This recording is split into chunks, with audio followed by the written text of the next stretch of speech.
안녕하세요. 김성수입니다. 자, 이번 시간 우리 99회 전산회계 1급 본회차 이론 해설 강의를 진행하도록 하겠습니다. 자, 99회 전산회계 1급 본회차 해설 강의를 진행하도록 하겠습니다.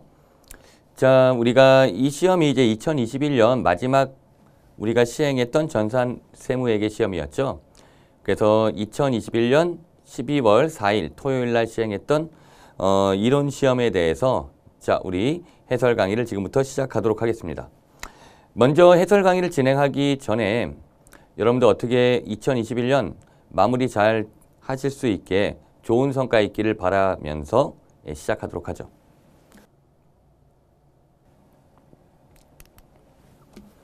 자, 먼저 전체적인 문제에 대한 총평을 좀 드리면요. 분류야 우리 매번 동일하게 나오죠. 회계 원리에서 8문제, 원가회계에서 4문제, 부가가치세에서 3문제가 출제가 되겠죠. 자, 본회차 문제는 계산형 4문제, 이론서술형 문제 11문제. 보통 이 계산 문제가 3문제에서 4문제 나오니까 이 계산 문제가 많이 나왔다 이렇게 말할 수도 없겠네요. 상중하로 구분해 보면은 상이 6문제, 중이 9문제, 그리고 하는 0문제 이렇게 제가 생각할 때 이렇게 판단하는데요. 요 상중하에 대한 개념은 약간 좀 주관성이 좀 들어가 있다 이렇게 좀 생각하시면 되겠어요. 그리고 이 상중하에 대해서 이렇게 분석해 볼 때 우리 99회 문제가 98회보단 조금은 이론만 놓고 봤을 때 난이도가 있지 않았을까 이렇게 개인적으로도 생각이 드네요. 자, 그러면 1번 문제부터 한번 살펴보도록 하죠. 다음 중 손익계산서 작성 시 따라야 할 원칙이 아닌 것은? 일단은 손익계산서 작성 원칙, 이게 우리가 그 회계원리 1장에 나오는 내용이죠. 그래서 우리 손익계산서 수익과 비용에 대해서 발생주의에 따라서 작성해야 되겠죠. 손익계산서에 대해서 우리가 발생주의에 따라 작성한다.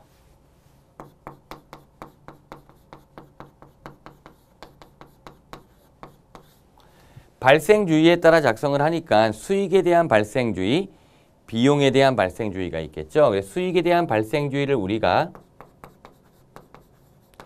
실현주의라고 하고요. 비용에 따른 발생주의를 수익, 비용, 대응 원칙이라고 하죠.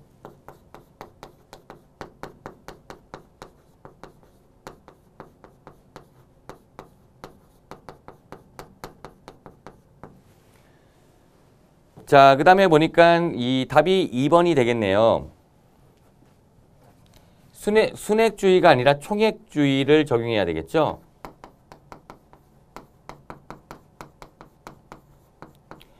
총액주의라고 하는 거는 수익과 비용을 상계하지 않는다라는 얘기죠. 자, 그 다음에 순액주의는 수익과 비용을 상계한다는 거니까 틀린 얘기가 되고요. 3번은 수익과 비용의 대응, 3번 구분 계산의 원칙. 그래서 우리가 뭐 매출 총이익, 매출에서 매출원가 차감해서 매출 총이익, 판관비 차감하면 영업이익 등등 이렇게 구분해서 계산을 해야 된다는 얘기예요.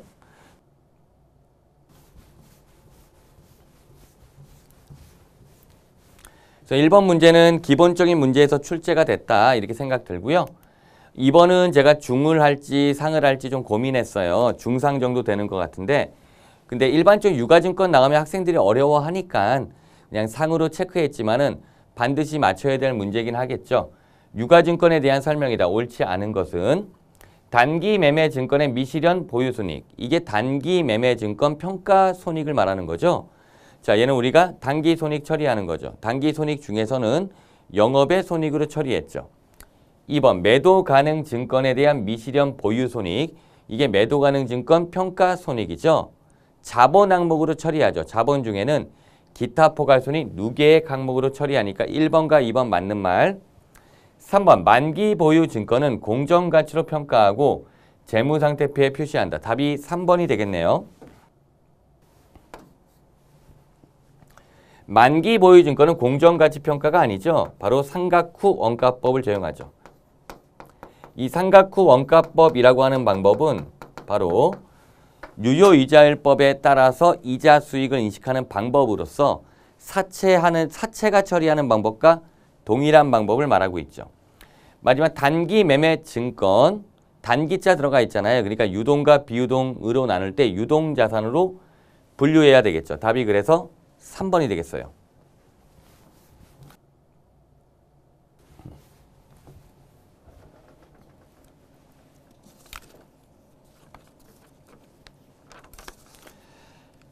자, 이제 3번 문제 보도록 할게요. 다음 중 재고자산으로 분류되는 경우, 재고자산이라고 하면은 정상적인 영업 과정에서 판매 목적으로 보유한 자산이 바로 재고자산이죠.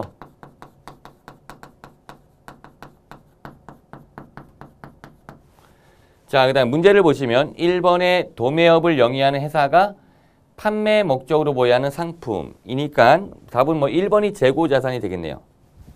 자, 1번은 재고자산으로 분류한다. 자, 반면에 2번 제조업을 영위하는 회사가 공장 이전을 위해 보유하고 있는 토지. 자, 사용 목적이라는 얘기니까 유형자산을 분류하겠죠. 3번은 부동산 매매업자가 영위하는 회사가 단기 시세차익 목적으로 보유하는 유가증권은 단기 매매증권으로 분류할 테니까 뭐 투자자산이라 표현할까요? 네, 투자자산 분류하겠죠. 그다음에 서비스업을 영위하는 회사가 사옥 이전 목적으로 보유하고 있는 건물, 얘도 사용 목적이니까 유형자산으로 분류하겠죠. 분류에 대한 문제로서 뭐 이렇게 어려운 문제가 아니라 기본적인 문제라고 여러분들이 보시면 되겠어요. 자, 그러면 다음 문제 보도록 할게요.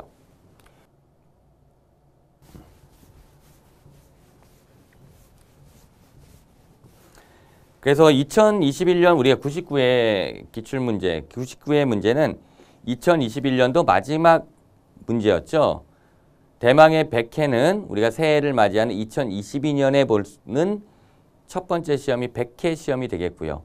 어느덧 전산세무에게도 이제 100회 차가 다 오게 되네요. 기출문제가. 자, 그리고 1년에 6번 보니까 뭐 1년에 6회씩 이렇게 올라가는 그런 시험이잖아요.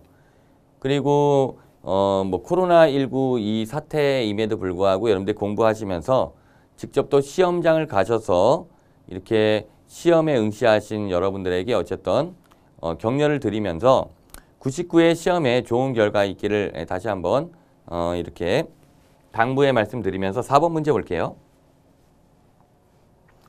다음 중 아래의 빈칸에 공통으로 들어갈 내용으로 가장 적합한 것은? 한번 볼까요? 다른 종류의 자산과의 교환으로 취득한 유형자산. 이 말을 한마디로 줄이면은 이종 교환이라 그런 거죠.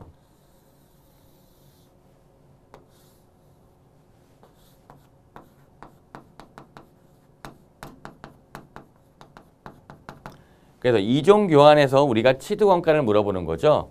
원칙이 뭐예요? 제공한 자산의 공정가치를 취득원가로 하죠. 가로 안에가 공정가치가 되겠네요.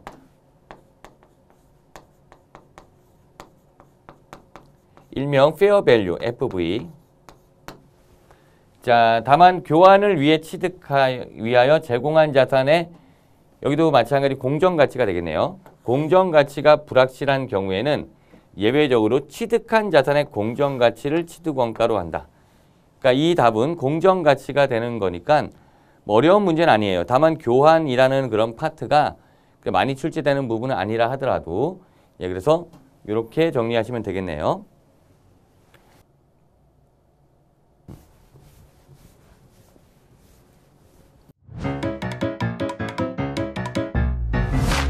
에듀윌 유료 회원만의 남다른 서비스.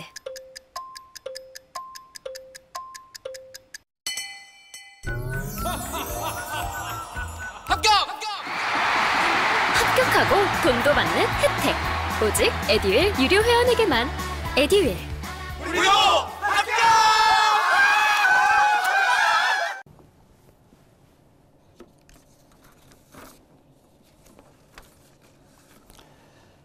자, 5번 문제 볼게요. 5번 문제는 이제 선입선출법에 의해서 그 총평균법에 의해서 기말재고자산을 구하니까 두 번 계산해서 난이도를 상으로 우리가 제시한 거예요. 문제 자체가 어려운 건 아니니까요. 먼저 선입선출법에 의해서 기말재고자산 먼저 구해볼까요?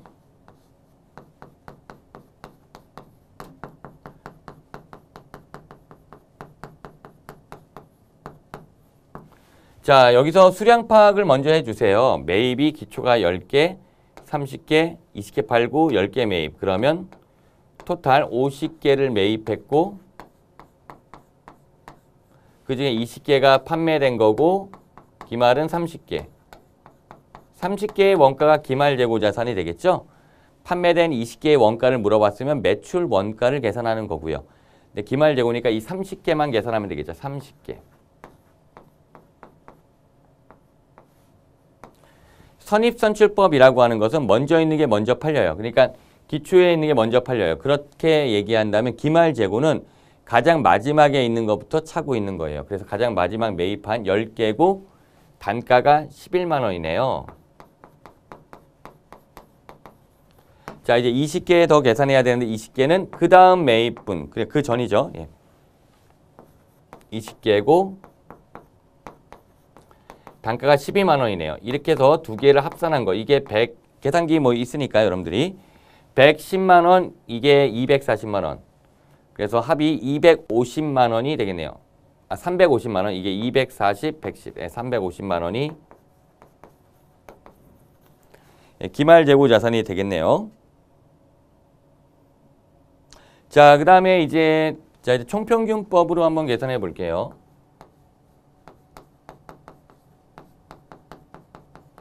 이 총평균법의 경우에는 평균 단가를 계산해서 계산하는 거죠.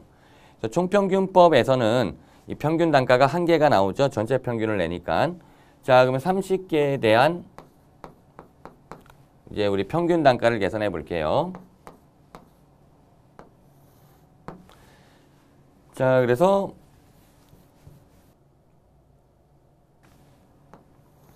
평균 단가 계산하면 기초 거 10개고 그 다음에 10만 원이고 매입한 거를 다 평균을 내야죠. 30개고 12만 원이고 한 번 더 매입했죠. 10개고 11만 원이고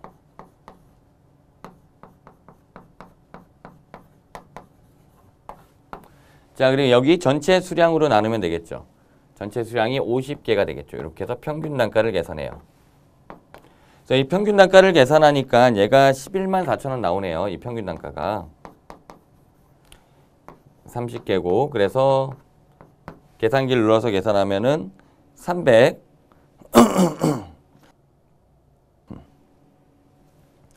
342만 원 나와요.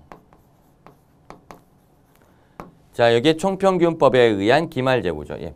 그러니까 두 개 구하니까 그래 난이도가 좀 어느 정도 있다라고 생각 드네요. 전산회계 1급에서는.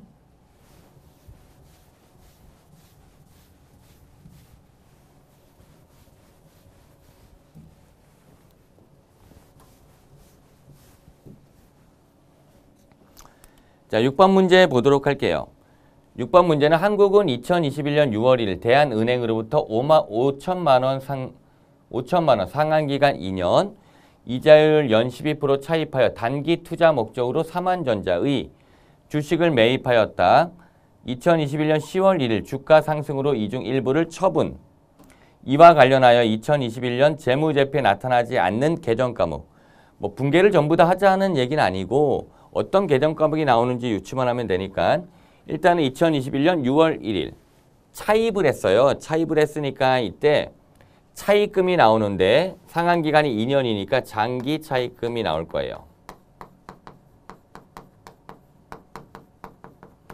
그리고 이자 비용이 발생했겠죠. 차입금에서. 그리고 여기 단기 투자 목적의 주식을 샀으니까 단기 매매 증권을 취득한 거고요. 얘를 처분해서 이익이 났으니까 단기 매매 증권 처분 이익도 나오겠죠.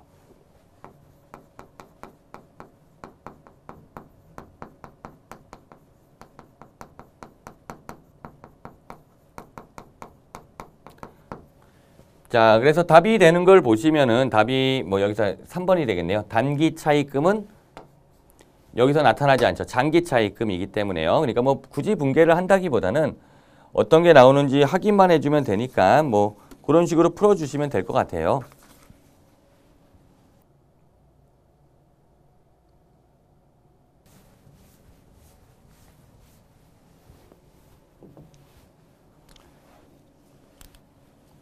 자, 7번 문제.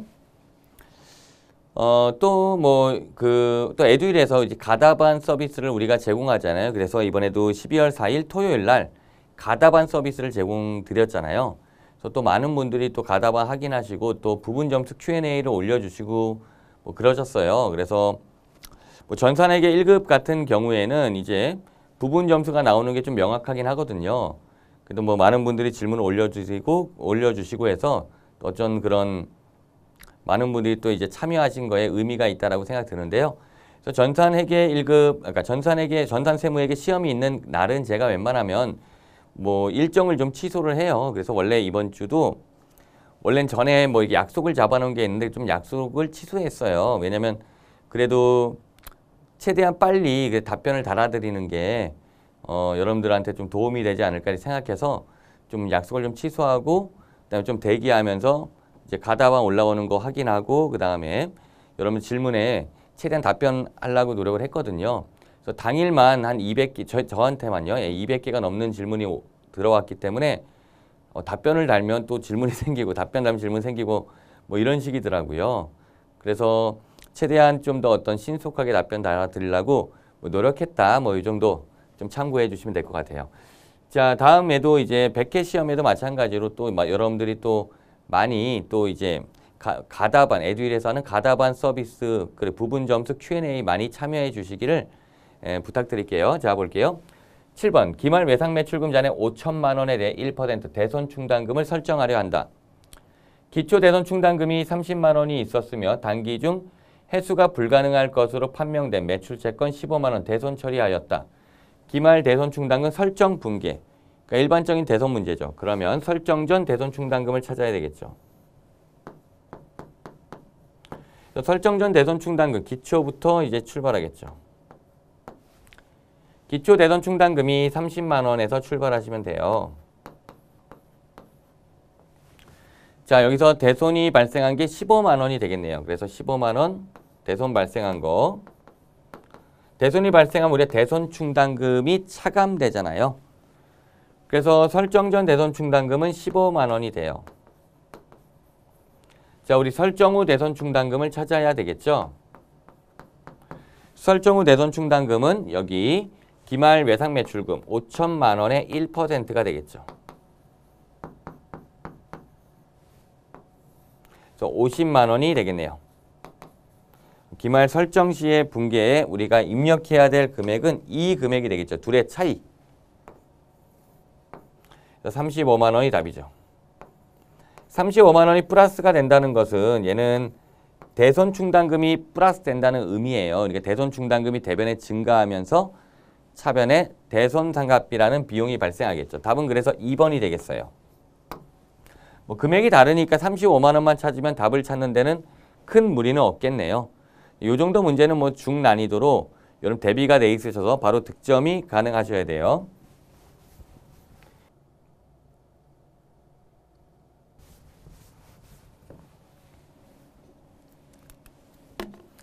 자, 8번 문제 보도록 할게요. 8번 자본잉여금은 누구냐? 자, 자본잉여금은 세 가지가 있죠. 이거 뭐 알아두셔라 그랬죠. 주식 발행 초과금, 자기유식 처분이익, 감자차익 이 세 가지가 바로 자본잉여금 항목이 되겠죠. 그리고 이 주식 발행 초과금과 얘네들을 묶어서 기타의 자본잉여금 이렇게도 말하죠. 자본잉여금 항목은 세 가지니까 반드시 알고 있어야 되고요. 어떻게 본다면 이거 하루 하려고도 했어요. 자, 자본잉여금 그래서 우리가 주식 발행 초과금, 감자차익, 자기주식 처분이익 이렇게 세 가지 항목이다. 반면에 재평가 차익이라고 하는 거는 재평가 잉여금이라고 표현해서 기타 포괄순위 누계액으로 보시면 되겠어요. 재평가 차익이라 말하는 게 이게 재평가 잉여금을 말하는 걸로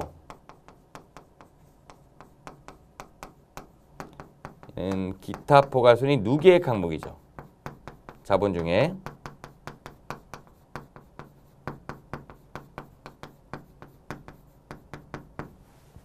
그래서 이 문제의 답은 4번이다. 이렇게 보시면 되겠네요.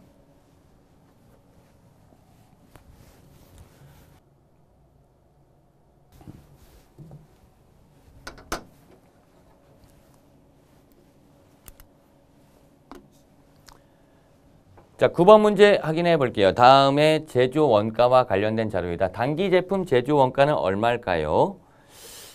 보시면은 여기는 기초 제공품, 기말 제공품, 뭐 기초 제품 이런 게 있는데 제공품 계정만 그리면 충분할 것 같아요. 제공품 계정 그려서 푸는 문제 반드시 나온다 그랬잖아요. 그래서 뭐 계산 문제죠. 우리가 반드시 득점이 가능해야 되는 문제. 제공품 T박스를 그려볼게요. 자산이니까 차변 증가, 대변 감소하고요. 옮길 수 있는 것도 옮겨볼까요? 기초 제공품이 30만 원이다. 그 다음에 직접 재료비 100만 원, 직접 노무비 순서대로 할까요? 50만 원, 제조 간접비 70만 원. 이렇게 해서 단기 총 제조 원가도 다 나왔네요. 기말 제공품 알면 되겠네요. 60만 원. 기초 제품은 이 문제 푸는 데는 상관이 없죠. 이 부분이 바로 단기 제품 제조 원가가 될 테니까요. 계산기를 통해서 뭐 계산하시면은 190만 원이 답이 되겠네요. 190만 원. 뭐 기본적인 문제, 그 답이 2번이다. 원가 회계 우리 문제 풀 때 이렇게 계정을 이용해서 푸는 문제는 아주 많은 시간을 할애해서 연습을 하고 있죠.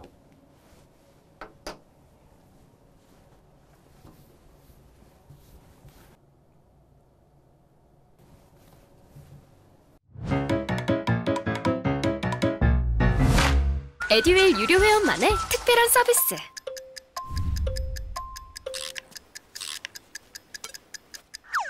같이 하자.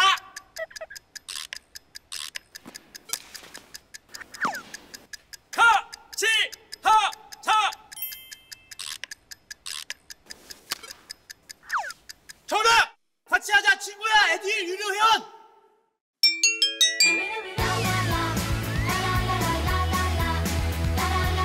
친구 소개하고 현금 받는 혜택. 오직 에듀윌 유료 회원에게만. 에듀윌.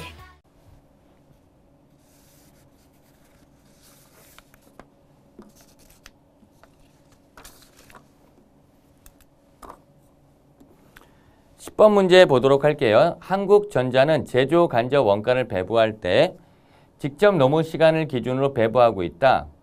일단은 배부 기준이 직접 노무 시간이라고 했네요. 단기 제조 간접비 배부 차이 10만 원 과대 배부이다. 단기만 실제 제조 간접 원가 발생액이 40만 원이고 실제 직접 노무 시간이 2000시간일 경우 직접 노무 시간당 제조 간접 원가 예정 배부율은 얼마인가? 라고 물어봤네요. 자, 그러면 정상원가 계산 관련된 문제죠. 실제 발생한 제조 간접비가 40만 원이라는 거 알 수 있죠. 예정 배부액. 근데 여기서 보시면은 10만 원 과대 배부하다 그랬어요. 그러니까 예정 배부액이 10만 원 과대하니까 예정 배부액이 얼마다? 50만 원이라는 걸 알 수 있는 거죠. 이걸 통해서. 그럼 이 50만 원은 이렇게 나온 거잖아요. 이건 실제 조업도, 그러니까 여기는 실제 노동시간, 그러니까 조업도 할게 실제 조업도 곱하기 예정 배부율로 나온 거죠. 이게 50만 원이 되는 건데 문제에서 실제 노무 시간이 2000시간이 돼요. 그럼 예정 배부율 X로 놓고 풀면 되겠죠. 50만 원 나누기 2000시간 하면은 답은 이 X는 250시간이라는 걸 알 수 있겠네요. 250원이라는 걸 알 수 있겠네요. 그래서 답은 250원이 답이 되는 거예요. 그래서 뭐 이 정상원가 계산 문제 난이도 상으로 분류했지만은 이제 이론 때도 강조했죠. 반드시 나올 수 있다고. 그래 대비해야 된다라고 얘기했죠.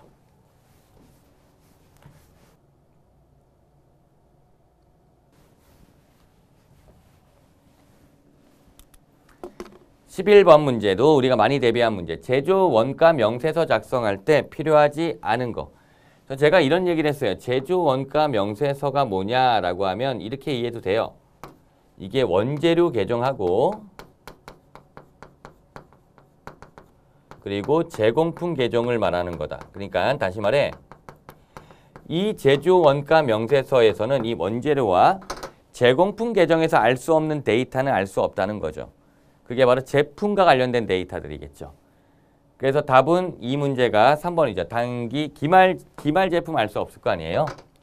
반면에 여기 단기 노무 원가 발생액은 제공품의 단기 총 제조 원가에서 알 수 있고 직접 재료 구입액은 원재료 계정에서 알 수 있고 재료 사용액도 원재료 계정 혹은 단기 총 제조 원가에서 알 수 있으니까 답은 3번이 되겠죠.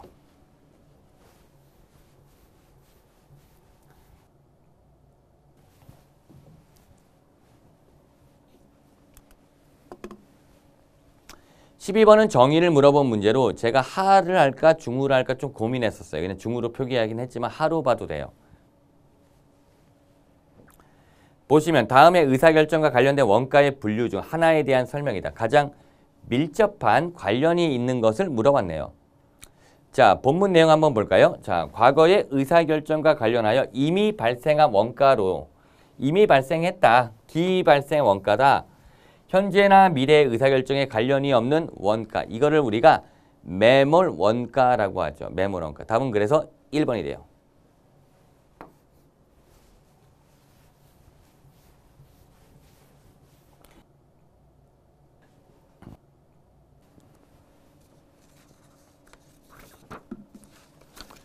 자, 우리 원가액의 네 문제 살펴봤고요. 이제 부가가치세 세 문제 마지막 보도록 할게요.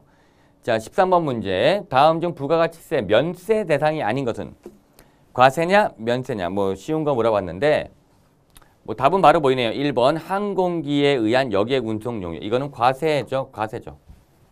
우리가 대중교통수단이 면세예요. 그리고 면세에서 대중교통수단, 그래 지하철, 버스 이런 것들이 면세잖아요. 그 다음에 이제 고속버스의 경우에는 일반 고속버스까지는 면세고 우등고속버스는 과세였죠. 그리고 비행기나 택시 이런 것들은 과세가 되겠죠. 반면 도서, 신문, 잡지, 관보는 면세가 되죠. 조심할 건 광고 관련되면 과세인데요. 얘는 광고 없으니까. 연탄과 무연탄 당연히 면세겠죠. 우표, 인지, 증지, 복권 면세죠.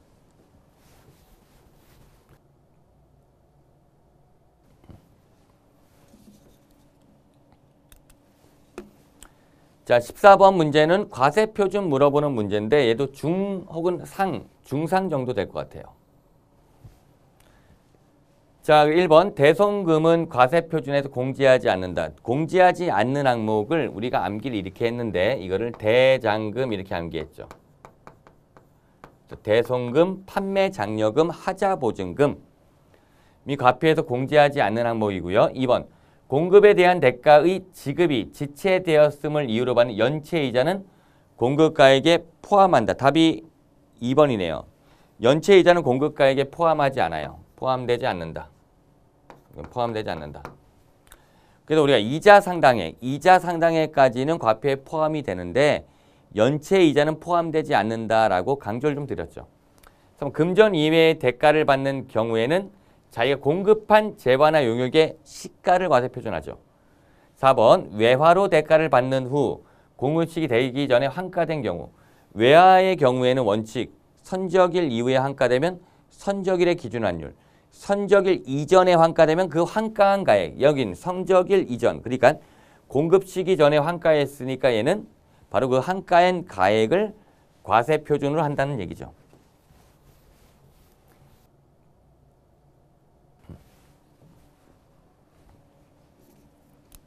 (15번) 문제. 요 얘기 좀 드려야 되겠네요.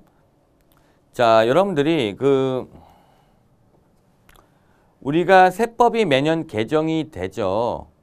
근데 우리 전산 회계 1급하고 관련된 세법은 부가가치세 관련된 세법만 출제가 되는 거잖아요.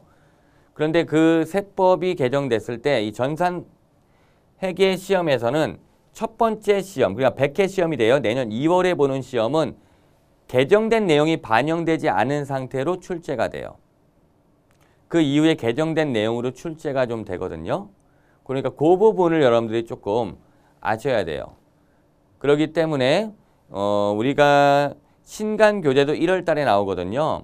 그리고 뭐 강의 촬영하고 뭐 이러면은 그게 2월 달이 좀 넘어가요. 그러니까 그 강좌는 이제 내년 101회, 즉 내년 시험 중에서 두 번째 보는 시험, 4월 달 시험부터 대비할 때 신강 교재로 보시는 거고, 그전은 그러니까 2021년 교재로 적용하시면 돼요.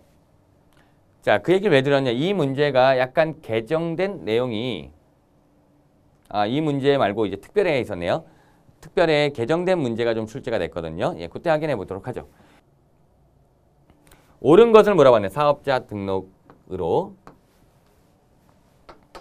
일반적으로 옳은 걸 물어보면은 이거는 좀 난도가 있다 이렇게 볼 수 있고요. 일반 사업자는 사업장마다 사업 개시일로부터 20일 이내 사업자 등록을 신청하는 것이 원칙. 맞죠? 사업 개시한 날로부터 20일 이내 신청해야 되겠죠. 그렇지 않으면 가산세가 있잖아요. 예. 1번 옳은 말 답이다. 2번 신규 사업자는 사업 개시일 이전이라면 사업자 등록 신청이 불가능하다. 아니죠. 신규 사업자인 경우에는 사업 개시일 이전에 사업자 등록 신청을 할 수가 있죠. 그러니까 여기 신청할 수 있다 이렇게 바뀌어야 되는 거고.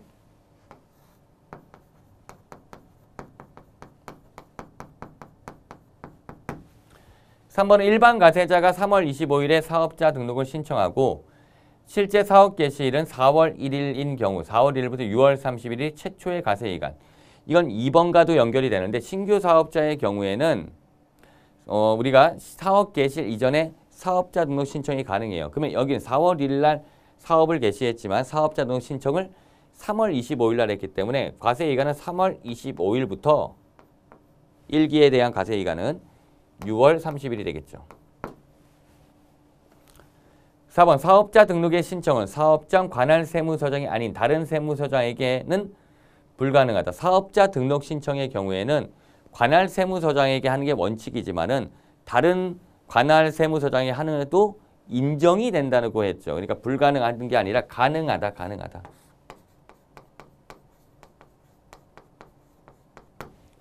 예, 이렇게 수정해 주시면 되겠네요. 자, 그러면